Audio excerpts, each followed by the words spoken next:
பன்னீர் butter masala பண்ண போகிறோம். அதுக்கு ஒரு 200 கிராம் பன்னீரை கடலை எண்ணெயில் நான் வறுத்து எடுத்து வச்சுக்கிட்டு செய்வேன்.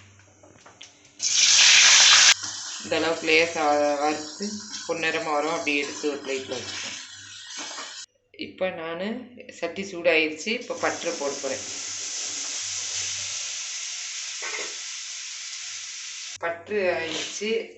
அந்த எண்ணெய் வறுத்து வச்ச எண்ணெயை நான் இதில் இது பண்ணி ஒரு ஏலக்காய், கொஞ்சம் போல் இஞ்சி இலை, ஒரு கிராமு, 2 அன்னாச்சி பூ போட்டு தாளிச்சு, ஒரு 2 பல்லாரி வெங்காயம், சின்ன வெங்காயத்தை நான் பேஸ்ட் பண்ணி வச்சுருக்கேன், அதை போடுறேன். இப்போ ஒரு ஸ்பூன் இஞ்சி பூண்டு பேஸ்ட்டு போட்டு, 2 பச்சை மிளகா கட் பண்ணி வச்சுருக்கேன்.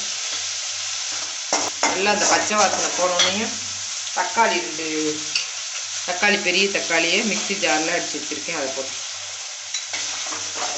1/4 ஸ்பூன் மஞ்சள் பொடி, 1 டீஸ்பூன் வத்தல் பொடி, ஒரு 1/4 டீஸ்பூன் மல்லிப்பொடி, ஒரு 1/2 டீஸ்பூன் ஜீரக பொடி,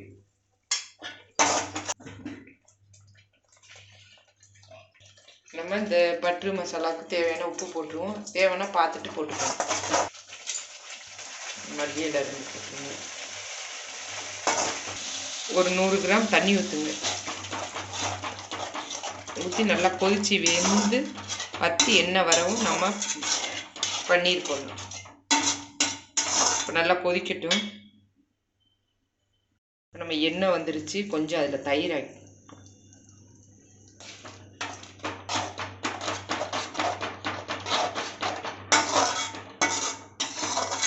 எண்ணெய் நல்லா வந்துருச்சு. இப்போ நம்ம பன்னீரை போடணும்.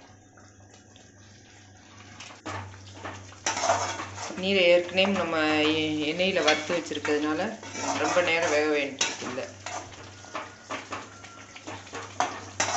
2 கொதி வந்தோடனே ஆஃப் பண்ணிடலாம். இப்போ நம்ம இந்த மல்லி இலை மேலே கொஞ்சம் மல்லி இலை,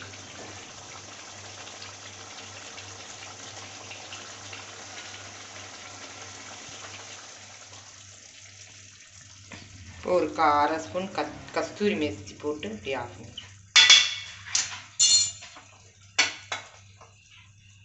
இப்போ நம்ம பன்னீர் பட்டர் மசாலா ரெடி.